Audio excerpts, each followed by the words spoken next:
अस्सलाम वालेकुम स्टूडेंट्स। आज जो हम टॉपिक डिस्कस करने जा रहे हैं वो है tricks to find lone pair in any molecule.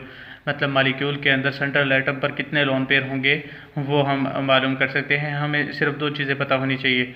एक तो हमारे पास ग्रुप नंबर हमें पता होना चाहिए। ग्रुप नंबर किसका पता होना चाहिए? सेंट्रल एटम का। और जो वैलेंसी है वो भी पता होनी चाहिए। वो किसकी पता होनी चाहिए? बॉन्डेड एटम्स की। मतलब अगर ग्रुप नंबर हमें सेंट्रल एटम का पता हो और वैलेंसी हमें बॉन्डेड एटम्स की पता हो तो हम जो सेंट्रल एटम है उस पर हम लोन पेयर को बता सकते हैं कि कितने होंगे लोन पेयर। फॉर एग्ज़ाम्पल अब यहाँ पर हम ग्रुप की बात करते हैं तो कितने हैं group A1A 2A 3A 4A क्या है 5A 6A 7A और 8A। ये हमारे पास 8 ग्रुप है। और अगर हम इसकी बात करें तो पहले एलिमेंट की lithium, beryllium, boron, carbon, nitrogen, oxygen, fluorine और नियॉन है।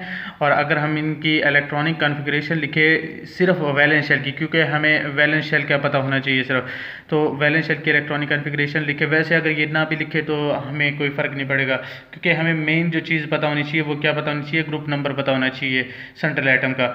तो ग्रुप नंबर इसका 1 है, 2 है, 3 है, 4 है, 5 है, 6 है, 7 है और 8 है। यहाँ तक 8 ग्रुप है।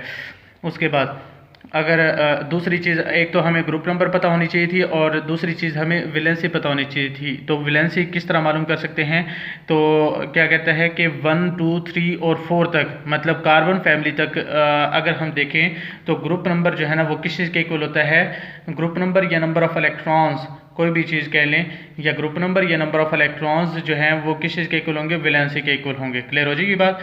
और अगर हम 5, 6, 7 और 8 की बात करें तब ये रूल अप्लाई नहीं होगा, बल्कि हमने क्या करना है? 8 माइनस करना है। 8 माइनस ग्रुप नंबर या नंबर ऑफ इलेक्ट्रॉन्स करेंगे तब जाके क्या आ जाएगी? वैलेंसी आ जाएगी। जैसे कि अब ग्रुप नंबर क्या है? 5। 8 माइनस 5 क्या करेंगे तो इसकी वैलेंसी कितनी आ जाएगी? 3। अगर 8 माइनस 6 करेंगे तो इसकी वैलेंसी कितनी आ जाएगी? 2। और इसको क्या करेंगे? 8 माइनस 7 करेंगे तो क्या आ जाएगा? 1 आ जाएगी। और 8 माइनस 8 इसकी वैलेंसी क्या आ जाएगी? 0 आ जाएगी। क्लियर हो जाएगी बात। आगे हम कुछ एग्जांपल्स देखते हैं। जैसे कि अब ज़ीनान डाइफ्लोराइड है। अब यहाँ पर अगर हम देखें तो ज़ीनान जो है वो कौन से ग्रुप से बिलोंग करता है? ऑक्सीजन वाली फैमिली से, नियॉन वाली फैमिली से बिलोंग करता है, नोबल गैसेज वाली फैमिली से बिलोंग करता है। तो अगर हम उसमें देखें तो उसके पास कितने इलेक्ट्रॉन होंगे? 8 इलेक्ट्रॉन होंगे। 2, 2, 4, 2, 6 और 2, 8 हो जाएंगे। क्लियर हो जाएगी बात। और अगर हम फ्लोरीन की वैलेंसी को देखें तो फ्लोरीन की जो वैलेंसी होगी वो कितनी होगी? पॉजिटिव 1 होगी, नेगेटिव 1 होगी, मतलब एक वैलेंसी होगी। पॉजिटिव नेगेटिव से कोई फर्क नहीं पड़ता। तो एक एक वैलेंसी से क्या हो जाएगा? ये बॉन्ड बन जाएगा। और बाकी जो है ना हमारे पास कितने इलेक्ट्रॉन स्पेयर में बच जाएंगे, फालतू बन जाएंगे, फारिग बच जाएंगे?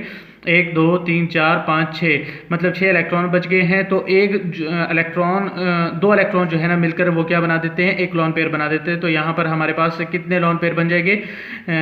6 इलेक्ट्रॉन है तो 3 लोन पेयर बन जाएगी। क्लियर हो जाएगी बात। आगे हम एक और स्ट्रक्चर देखते हैं ज़ीनॉन टेट्राफ्लोराइड का। तो उसमें भी ज़ीनॉन ही है। ज़ीनॉन जो है हमारे पास नोबल गैसेज फैमिली से बिलोंग करता है। तो इसमें कितने इलेक्ट्रॉन होंगे? 8। तो 2, 2, 4, 2, 6 और 2, 8। यहाँ पर 8 इलेक्ट्रॉन हो गए। और जो फ्लोरीन होती है उसकी वैलेंसी 1 ही होती है। और अगर हम एक एक करके बॉन्ड बनाते जाएंगे तो हमारे पास कितने इलेक्ट्रॉन बचेंगे? 4।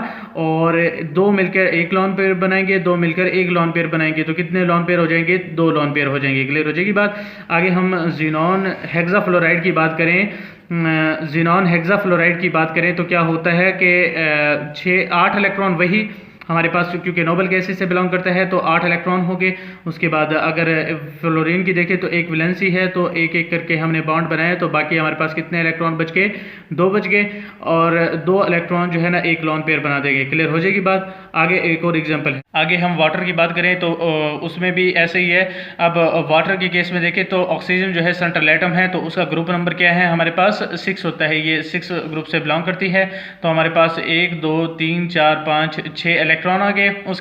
उसके बाद हाइड्रोजन जो है उसकी वैलेंसी कितनी होती है? 1।